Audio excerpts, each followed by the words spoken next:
କହୁଛନ୍ତି ଗୋପୀ ଗୋବିନ୍ଦଙ୍କୁ, ଚାହିଁ ଶ୍ରୀମୁଖ ଅରବିନ୍ଦଙ୍କୁ। ମଥୁରା ଗଲେ ଅକ୍ରୂର ସଙ୍ଗେ ରଙ୍ଗେ, ଗୋପୀମାନଙ୍କୁ ଦେବ କାହାକୁ ହେ ମୋହନ। ଗୋପୀମାନଙ୍କୁ ଦେବ କାହାକୁ।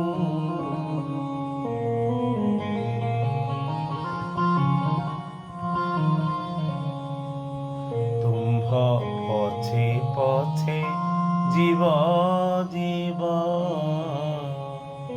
କାହିଁ ପାଇଁ ଏ ପିଣ୍ଡରେ ଥିବ। ଯାହା ବାହା ସାହା ପାଇ ବଞ୍ଚିଥିଲୁ, ଯେହୁ ଯେବେ କଂସପୁର ଯିବ ହେ ମୋହନ।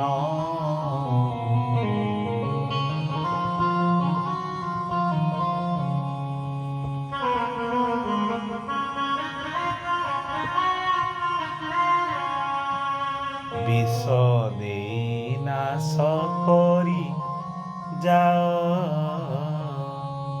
ନିଜ ଅଞ୍ଜାଳେ ମଧୁପୁରେ ଥାଅ।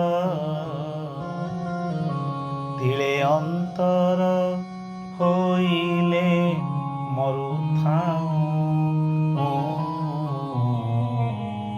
ଏବେ 2-4 ଦିନ କହ ହେ ମୋହନ।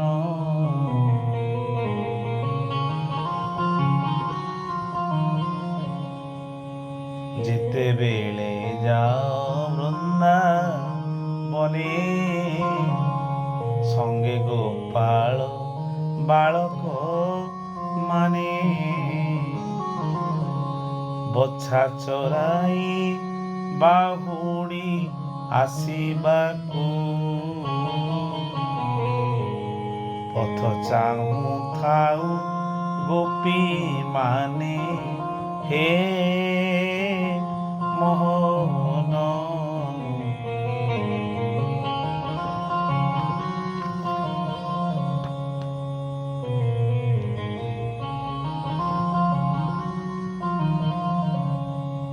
ଗୋପୀ ପଶ ଆସି ଯେତେବେଳେ, ପ୍ରାଣ ପଶଇ ହୃଦୟ ସ୍ଥଳେ। ଚନ୍ଦ୍ର ଦେଖି ଯେନେ କୁମୁଦ ବିପିନ,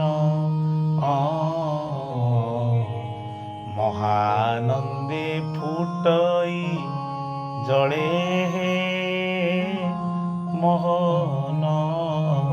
ମହା ଆନନ୍ଦେ ଫୁଟଇ ଜଳେ।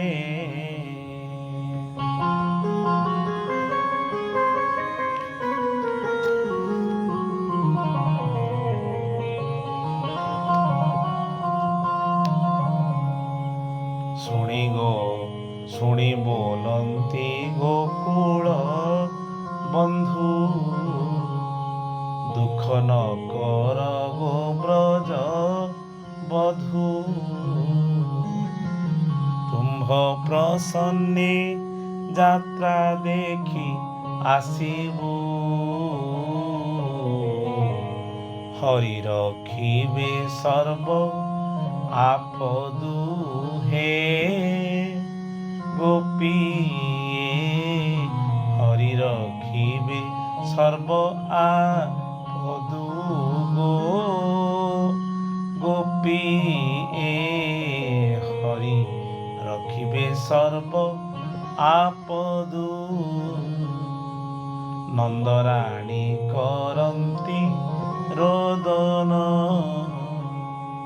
କୋଳେ ଧରିଣ ନିଜ ନନ୍ଦନ। ଚରଣ ଧରି ଭକ୍ତ ଦାସ କାନ୍ଦଇ ବେଢ଼ି କାନ୍ଦନ୍ତି ସକଳ ଜନ ହେ ମୋହନ ବେଢ଼ି କାନ୍ଦନ୍ତି ସକଳ ଜନ। ଭକ୍ତଚରଣ ଦାସ କବିଙ୍କର ସୁନ୍ଦର ମଥୁରା ମଙ୍ଗଳର ବିରହ ଗାଥା ଗୋପୀମାନଙ୍କର ବହୁତ ଆନନ୍ଦ ଲାଗେ। ତାକୁ ଯଦି ଭଗବାନଙ୍କୁ ସ୍ମରଣ କରି ଚିନ୍ତନ କରି ବିଶ୍ରାମ ନିଆଯାଏ, ପ୍ରଭୁଙ୍କୁ ସ୍ମରଣ କଲେ ମନ ପ୍ରାଣ ତାଙ୍କ ଚରଣ କମଳରେ ଅଟୋମେଟିକ୍ ଲାଗିଯାଏ। ଭଗବାନଙ୍କର କଥା, ତାଙ୍କର ଗୋପୀ ଗୋପାଳମାନଙ୍କର ବିରହ ଗାଥା ମନକୁ ତୃପ୍ତ ଆନନ୍ଦ କରାଏ। ଜୟ ଜଗନ୍ନାଥ, ଜୟ ସତ୍ୟନାରାୟଣ ସ୍ୱାମୀଙ୍କର ଜୟ।